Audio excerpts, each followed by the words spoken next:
చూస్తాను, మీరు ఇక్కడే ఉండండి. రిసెప్షన్ దగ్గర ఫీ పే చేయండి. అలాగే సినన్న. పదమ్మా. ప్రస్తుతం 20,000 పే చేయండి.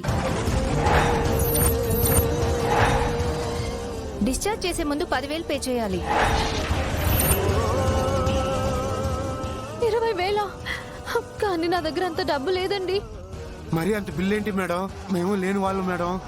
ప్రాణాల మీదకి వస్తే అంతంత డబ్బు ఎలా కడతాం? చూడండి, ఇది ప్రైవేట్ హాస్పిటల్. ఇక్కడ మీ డబ్బుకు తగ్గట్టుగానే ట్రీట్మెంట్ ఉంటుంది. మీ అమ్మగారికి హెల్త్ కండిషన్ అస్సలు బాలేదు. తనకి మల్టిపుల్ కాంప్లికేషన్స్ ఉన్నాయి. సో ఇంకా 2-3 డాక్టర్లు కూడా ట్రీట్మెంట్ చేయాల్సి ఉంటుంది. బిల్ పే చేస్తేనే ట్రీట్మెంట్ చేస్తారు, లేదంటే మీ ఇష్టం. దయచేసి అలా అనకండి. నాకు ఒక్కరోజు టైం ఇవ్వండి. నేను ఎలాగైనా డబ్బులు తీసుకొని వస్తాను. ట్రీట్మెంట్ ఆపకండి, మీకు దండం పెడతాను. టోటల్ బిల్ నేను పే చేస్తాను. ట్రీట్మెంట్ కంటిన్యూ చేయండి.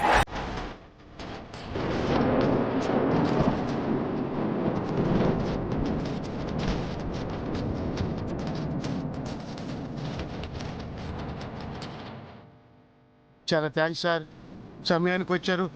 లేదంటే పిన్ని ట్రీట్మెంట్ ఆగిపోయేది. సార్, మీ మధ్య ఏం జరిగిందో, మీ కోపానికి కారణం ఏమిటో నాకు పూర్తిగా తెలియదు. కానీ మీరిద్దరు కలిసి ఉంటేనే మా అందరికి సంతోషం సార్. ఒకసారి మీరు గంగ మాట్లాడుకొని మీ సమస్యను పరిశీలించుకోండి సార్. ఆలోచిస్తావు ఏంటి గంగా? సార్ని తీసుకెళ్ళి నువ్వేం చెప్పాలో చెప్పు. తను చెప్పాల్సింది, నేను వినాల్సింది ఏమీ లేదు. ఏ సమస్యనైనా పరిష్కరించుకోవచ్చు, ఏ తప్పునైనా క్షమించవచ్చు, కానీ నమ్మక ద్రోహాన్ని మాత్రం మన్నించలేం. మోసాన్ని మన్నించడం అలవాటు చేసుకుంటూ పోతే జీవితాంతం మోసపోవడమే జరుగుతుంది. అది కాదు సార్. చూడు, నేనిక్కడికొచ్చింది తన భర్త అనే బాధ్యతతో కాదు. తను చేసిన మోసానికి మొహం కూడా చూడకూడదనుకున్నాను.